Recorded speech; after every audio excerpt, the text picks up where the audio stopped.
Hey, everybody, welcome to this morning's goal setting model. Happy New Year. And I thought this would be a good one to start out the year with. So I apologize if I sound a little congested. I battled a cold all weekend long. So you'll have to bear with me as I go through this. I did think this was an important workshop, especially to start off the year. And we talk so much about goal setting, and I think New Year's resolutions in particular and how they actually can go off track, right? I think the average is around the 15th of January is when people start to give up on New Year's resolutions. And what I wanted to talk about really is some pillars. I talk about 6 pillars here. We're probably going to be talking about a few more than the 6 that I think are relevant to how we not only set the goals, but how do we really achieve our goals? I'm going to switch this up just a little bit here so the screen's bigger. So what are the objectives? We're going to talk about why get set, and this is an acronym that I've created that I use. That's all based on research behaviors that I believe um, increase the likelihood that we're going to get to where we want to go. So I'll mention some of the science before this in terms of some of the things that I think that can increase goal attainment. Again, all based on research. We'll identify set goals, what those are, that SET model, and then we'll talk about the get component of this and why that's important. Um, so why get set? And this is a little blurry here, but this is the best I could do. I don't know if people remember. There was a Seinfeld episode once that Jerry went into a, a, a car rental company. He had set the confirmation on his car rental, but when he gets there, they don't have a car for him, and he goes into this whole sort of dialogue around how you're great at taking a reservation, but you really aren't great at sort of holding the reservation for me, and goes on for several minutes. And I think it's very similar to the way we set goals, right? We can set goals, right? We're great at doing that, or that's the easy part of saying the things that we're going to do.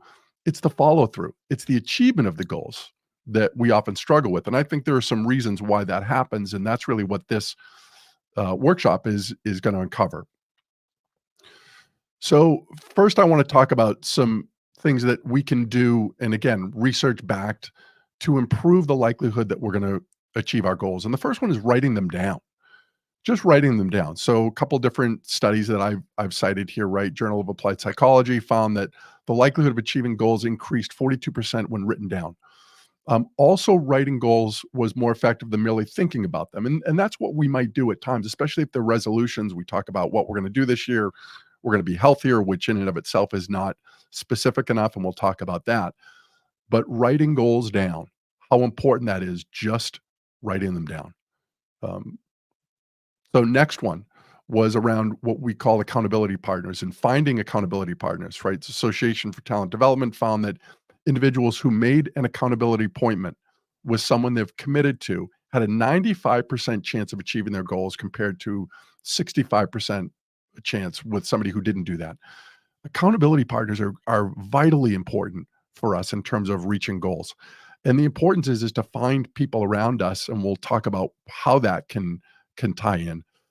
But accountability partners really hold us accountable. And if we have other people around us, maybe that also want to achieve high goals or high things, when we work together to hold each other accountable, we don't want to let that other person down. And that draws into a lot of research around consistency from a standpoint of influence, that we don't want to be seen as inconsistent with what we say we're going to do. So having an accountability partner, if I have one, you know what I want to do. I don't want to let you down or look at or make it seem as though I'm not going to do what I said I'm going to do. So that's the other one. We've got writing it down first. Find somebody around you, an accountability partner. Next, this looked at the type of goals that we do set. This was a meta-analysis, Journal of Applied Psychology. What they found was specific. We're going to talk about that in a minute. And challenging goals can significantly enhance group performance. And this was looked at group goals compared to no goals or vague goals. And I think what is important to recognize here is that the challenging part is what's most important. And believe it or not, it's been shown that more difficult goals, what we might think of as stretch goals, as long as they're not too crazy, we actually achieve them more often than when we set lower goals or moderately challenging goals. And I think oftentimes is we probably when we do that, we don't take them seriously enough. So if we're setting goals, the another piece of research that we can dial into is make them challenging, the goals that we're going to set. So we write them down, we have accountability partners, and now we're going to make them challenging as well. And maybe that should be in the beginning, but we'll move on. So this one, the importance of sharing goals, which goes in line with accountability partners, but you don't necessarily need an accountability partner to do this part of it. This was a study out of Ohio State University. They found that sharing goals with specific types of people had a very important benefit, right? Those people that we looked at as having higher status, when we shared our goals with them, the likelihood of us following through and achieving those goals became even more important.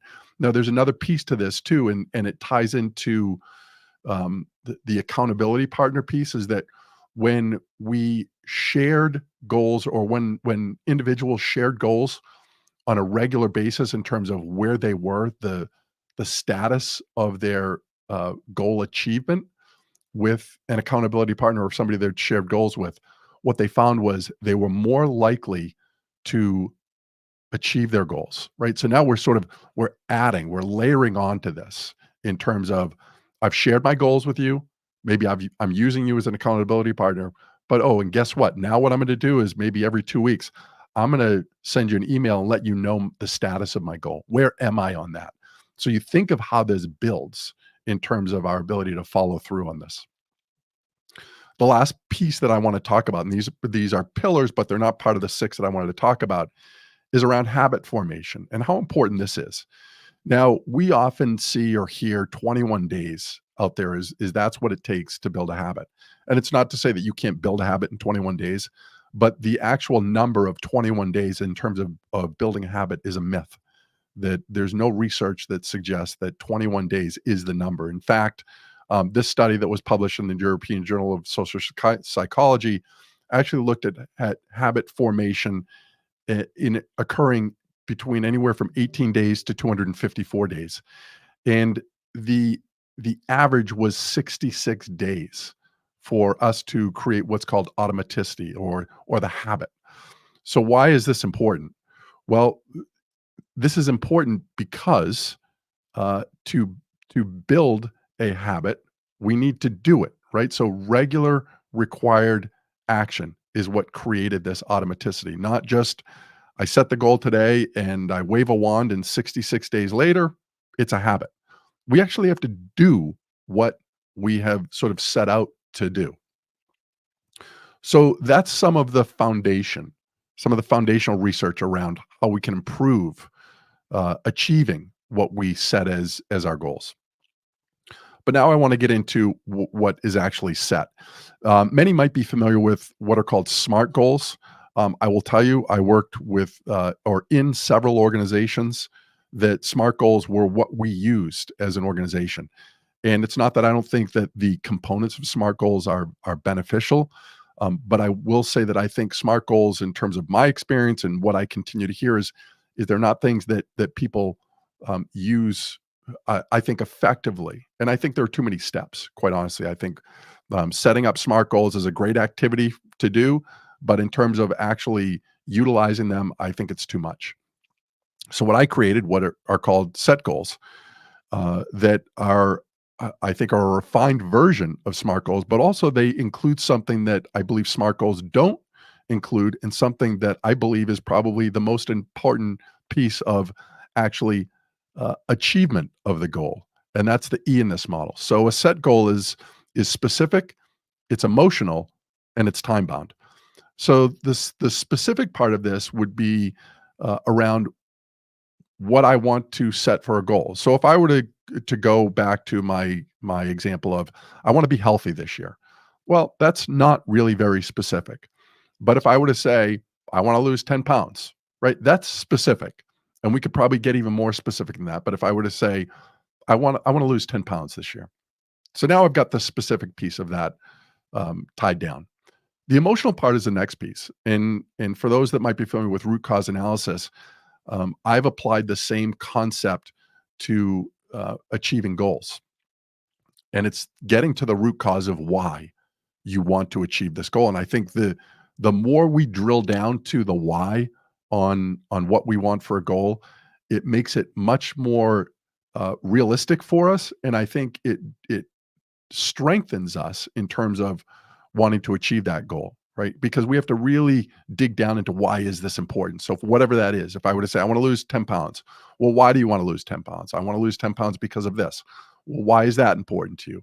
And then I do that basically 5 times that I will ask myself that. And we'll do a couple examples here in a minute, but you can see the importance of that, right? Now it's not just 10 pounds. It's that I'm forcing myself to say, well, why is this important to you? Because I think if we can't come up with 3 reasons why this is important, then I would argue that this is probably a goal that we're not gonna stick with because there's nothing there emotionally that's really saying, "This is that important to me." I can think of 5 reasons why this goal is so important. When we don't have that, easy for us to sort of blow this thing off. I had this conversation with one of my, children yesterday in regards to some goals that they're looking at setting for where they are senior year in high school. And as he was telling me the goal, Noah was telling me the goal. I said, "Well, why do you want that?" And he was like, "Well, I'm not sure why I want it." I'm like, "No, that's exactly why you do this thing. Because if you really can't verbalize why this is that important to you, then there's very little to sort of hold you to it when things don't go your way." So the last part of this is around the time bound. And if you notice here, if you've done SMART goals before, right, the specific, the first part, and the last part are very similar to what we do in SMART goals. We need a time bound piece to this. So again, if I go to my, I'm going to lose 10 pounds. Well, I need to have a time bound date to this. When am I going to do it by? And this might involve a couple different things. The time bound could include, I'm going to lose 10 pounds by June 1st. But as part of that, it could say, as part of my time bound, I'm also going to do an activity a certain number of times during a week. So I'm going to work out 4 days a week, whatever that might be. But that could be the piece. If it's a lifestyle change, right? There's not going to be a date where I'm going to say, after I lose the 10 pounds, I'm going to go back to doing what I was doing before. Even though many people might do that, that's not what we're going to do here. I'm going to make a lifestyle out of this of saying I'm going to do this activity this many times during the week. The difference here is I believe that when we, um, use this activity of setting a set goal, and the question that I ask and I ask my clients to ask themselves is, "Are my goals set? Are they specific? Are they emotional? And are they time bound?" Because when we do that, if you notice I've got at the bottom here, intrinsic versus extrinsic. I think when we really activate set goals, they become much more intrinsic. We're doing this because we want to, not because maybe we need to do this for somebody else. It's a driver inside of us. So, as a personal goal, here's an example, right? I want to lose 10 pounds, and we'll just keep it at that. I want to lose 10 pounds. Why do you want it? Well, I want to be more physically active. Why do you want that? Right? Because I want to play soccer with my kids. Why do you want that? I want to be more involved with their activities and not just watch from the sidelines. Well, why do you want that? I want to build memorable experiences with them. Well, why do you want that? I want to build stronger relationships for them so that I have a relationship as they grow into adults.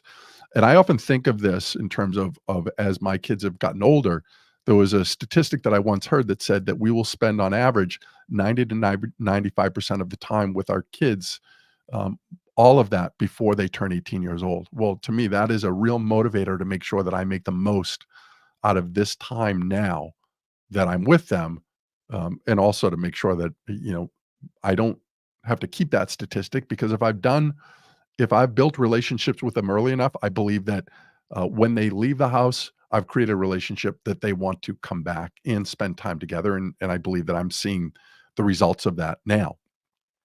So the last part of this, right, is the time bound, right? When do I wanna do this by? Within 6 months or within whatever that date is. We've hit on, I think, the most important things of a goal, of setting a set goal. It's specific, it's emotional, and it's time bound. So we can do this with a professional goal too. right? Same process. I want to get promoted from X to X. Well, why do you want this? Higher salary, improved standard of living. I want to be able to afford better education, healthcare for my kids, whatever that might be. I want to give them more opportunities in life than I had. I want to provide more for my family, right? So, again, whatever your process is here is just to challenge yourself. Why do you want this? Because the driver here is to get us to a place that when challenges get in our way, we can remember this is why this goal is so important to us, whether it's personal or professional. So the next part of this is get. And get the second part of this acronym, and it really stands for gratitude, expectancy, and tenacity is how I phrase this. So that's the second part of this. So the first part, right, about gratitude. And I think you might be familiar with gratitude work. I think this is where it's specific to goal setting, though, right? I look at this as it really is, I say here, a daily vitamin providing immunity to the disease of giving up. The next bullet point here is if you are not facing struggles with the goals that you've set, I would argue that you're not setting goals that are challenging enough. Because if things are always easy, you've missed an opportunity here to set that as a challenging goal. So maybe go back and take a look at that because challenges are going to get in our way when we've set really high bars for ourselves. So what are some of the benefits that we run into with gratitude in regards to this vitamin, right? Well, it enhances optimism, right? Fosters positive mindset, right? It increases our resilience, right? Acknowledging the good in one's life, right? What are the things that are going on? If you notice here, I have all in caps, right? Be grateful for challenges too. I think there's so much power in that of the things that aren't going well. How can I be grateful for those things too? Because those are learning opportunities. And again, if I look at those as being grateful for the challenges too, it takes away some of the sting that we might experience with those. And again, I look at this in terms of from an achievement standpoint, gratitude is a vital tool, a behavior, an activity that we need to take on a daily basis, right? So this is not something that we do once. This is something we do every day. Every day we are finding an opportunity. What am I grateful for today as it relates to the goals that I've established and what I'm experiencing, right? It improves focus, right? If I'm writing down again what I'm grateful for, it allows me to be thinking through where am I on this goal. It strengthens determination and it also boosts our own well-being. And again, if you do any research in regards to gratitude as a whole and writing things that we're grateful for, we know there's a huge benefit to practicing gratitude. And you can see here my throat is getting a little sore again. So the next part of this is expectancy, right? This is to me the second daily vitamin that we take. This is all around visualization, and there's so much research. Anybody that's an athlete is familiar with a lot of the work that's done in terms of visualization and the importance of that. And we'll talk about some of that. But there's actually um, neurochemical activities that go on when we visualize, right? It activates neural pathways. Uh, you notice I have the quote here at the bottom, right? Success is created twice, first in the mind and then in reality. If we can't see it first, how are we ever going to experience it? I think we need to be able to do that. And again, I say this is on a daily basis. I have a vision board. I've got my goals up on the wall here. I look at those on a daily basis. And when I meditate, I also think about um, my goals. I'm thinking about where I am as it relates to my goals and seeing myself in those places. So visualization in regards to benefits, right? Increases clarity, right? I see these things. It enhances motivation, right? I'm regularly seeing myself in this place. Improves my focus. It's a great for stress reduction. What I mean by that is it allows me to, as I'm visualizing, what I think is also important is we think about or visualize us overcoming challenges that we might be facing as well. So again, first vitamin is I'm writing down in the morning. I'm being grateful for what I'm doing as it relates to my goal journey. Next is I'm visualizing where am I in terms of where do I want to go, and how am I going to overcome challenges that might get in my way? I almost see myself doing those things, right? So it's a way of preparing myself for what's to come. So the last part of this is about tenacity, and again, a lot of research around this is that it is a key to long term success. Anybody that's familiar with grit, work done by Angela Duckworth, uh, her work is pretty prominent in this area. That grit actually predicts high achievement better than IQ. Right? We focus on the activity and not the outcome. And another book that I found to be really helpful here is what are called the four disciplines of execution. Um, um, I actually interviewed Jim Hewling in regards to the 4DX model. He talks about it in terms of lead versus lag indicators. Here, what I'm talking about is our focus on activity and not outcome. And I'll go back to my 10-pound loss example. Is that when we focus on losing 10 pounds, that's a lag indicator. That's an outcome, right? But what am I going to do to achieve that? That requires activity, which is all that I can control. I don't control the 10 pounds, the outcome, but I do control the activity. This would be the number of days that I work out during a week, the amount of calories that I consume during a week or during a day, or the things that I eat. Those are the things, those are activities. I have full control over my activities. So, whatever the goal is that you set, think about the activities that get you to achieving that goal, because those are the things that you want to focus on a regular basis. On a regular basis, am I doing these things? Because if I do these things on a regular basis, they will get me to my goal. And again, that to me is part of the grit. So, what does tenacity give us? Well, it gives us resilience, it gives us persistence, gives us adaptability when we do these things. I think it increases our level of commitment when we're really um, practicing uh, consistently doing the things that get us to where our goal is going to go. Right, focusing on those activities.